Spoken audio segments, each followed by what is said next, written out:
शब बारात में हम कौन सी नमाज पढ़ें और कैसे पढ़ें, इंशाअल्लाह आज इसी बारे में बात होनी है। देखें कि हम लोग जब शाबान का महीना चलता है तो इस महीने में एक रात आती है शब बारात, तो हम लोग सलातुत तस्बीह की नमाज पूरी ज़िंदगी पढ़े ना पढ़े लेकिन शब बारात में ज़रूर पढ़ते हैं और रमज़ान में ख़ास तौर से पढ़ते हैं। तो हम लोगों को ये समझना बहुत ज़रूरी है कि आया हम जो सलातुत तस्बीह की नमाज पढ़ते हैं तो कैसे पढ़ते हैं। पहले आप हज़रात इसको अच्छे से समझ लें कि हम लोगों को सलातुत तस्बीह की नमाज कैसे अदा करनी है। आप हज़रात को याद दहानी के लिए मैं ये बता देना चाहता हूँ, चूँकि ये देखें हम लोग कभी कभार नमाज पढ़ते हैं इसलिए हमारे ज़हनों से ये बात निकल चुकी होती है कि सलातुत तस्बीह की नमाज कैसे पढ़नी है, कैसे अदा करनी है। तो मैं आप लोगों को बता दूँ, सलातुत तस्बीह में एक कलीमा यानी कि तीसरा कलीमा सुबहानल्लाहि वल्हम्दुलिल्लाहि वला इलाहा इल्लल्लाहु वल्लाहु अकबर, यहाँ तक हम लोग पढ़ते हैं।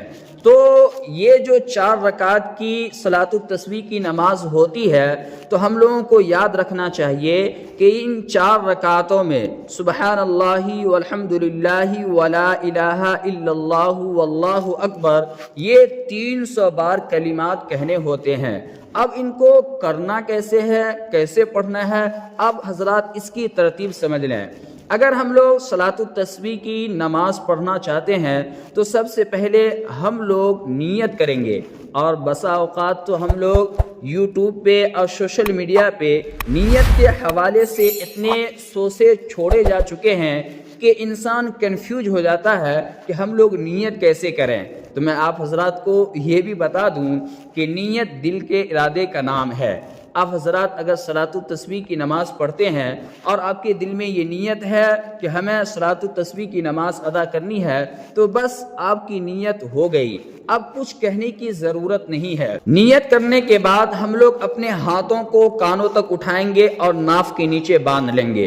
बांधने के बाद सना पढ़ना है, सुब्हानकल्लाहुम्मा व बिहम्दिका व तबारक अस्मुका व तआला जद्दुका व ला इलाहा गैरुक। सना पढ़ने के बाद हम लोग जो वो कलिमात मैंने आप हजरात को बताया, सुब्हानल्लाहि वल्हम्दुलिल्लाहि व ला इलाहा इल्लल्लाहु वल्लाहु अकबर, सना के बाद हमें 15 मरतबा इस कलिमात को पढ़ना है। फिर उसके बाद हम लोग औज़ु बिल्लाह, बिस्मिल्लाह, सूरह फातिहा और कोई भी सूरत, जो सूरत आपको याद हो वो पढ़ें। पढ़ने के बाद फिर इन्हीं कलिमा को 10 मरतबा हमें पढ़ना है। फिर 10 मरतबा पढ़ने के बाद हमें रुकू में जाना है, अल्लाहु अकबर कह के रुकू में गए। रुकू में जाने के बाद रुकू की तस्बीह अदा करनी है, सुबहान रब्बियल अज़ीम, सुबहान रब्बियल अज़ीम, सुबहान रब्बियल अज़ीम। फिर इन्हीं कलिमात को 10 मरतबा अदा करनी है। फिर रुकू से उठेंगे, समी अल्लाहु लिमन हमीदा, फिर रब्बना वलकल हम्द, या रब्बना लकल हम्द, या अल्लाहुम्मा रब्बना लकल हम्द, या अल्लाहुम्मा रब्बना वलकल हम्द कहेंगे। ये मैं आपको फजीलत के एतबार से बताया हूँ, वरना अगर आप हजरात रब्बना लकल हम्द कहेंगे तो ये भी बेहतर है। ये कहने के बाद फिर हम लोगों को वही कलिमात जो हमने क़याम की हालत में अदा किया, रुकू की हालत में अदा किया, वही कलिमात हमें 10 मरतबा फिर पढ़नी है। पढ़ने के बाद हम लोग सीधे सजदे में चले जाएंगे। सजदे में जाने के बाद सजदे की तस्बीह अदा करनी है, सुबहान रब्बियल आला, सुबहान रब्बियल आला, सुबहान रब्बियल आला कहने के बाद फिर सुबहानल्लाहि वल्हम्दुलिल्लाहि वला इलाहा इल्लल्लाहु वल्लाहु अकबर 10 मरतबा अदा करनी है। फिर हमें सजदे से उठना है। उठने के हालत में जो हम बैठते हैं उसे जलसा कहा जाता है। फिर उसमें हमें 10 मरतबा यही कलिमात अदा करनी है।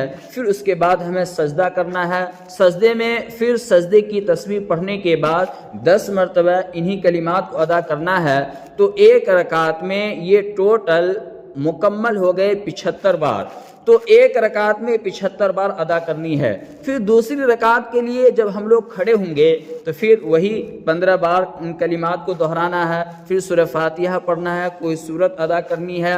سورت پڑھنے کے بعد پھر ہم لوگ 10 مرتبہ انہی کلمات کو کہیں گے۔ تو اسی طریقے سے جب ہم لوگ 4 رکعت ادا کر لیں گے صلاۃ التسبیح کی نماز، تو ہمارا مکمل 300 تسبیح ہو چکے ہوں گے۔ تو مجھے امید ہے کہ آپ حضرات کو یہ اچھے سے سمجھ میں آ گیا ہوگا۔ جو حضرات اور نفلی عبادتوں کے خواہش ہیں، نفلی نمازوں کے خواہش ہیں، انشاءاللہ آپ حضرات کومنٹ کریں، پھر آپ حضرات کے بیچ کوئی نہ کوئی نفلی نماز انشاءاللہ بتائی جائے گی۔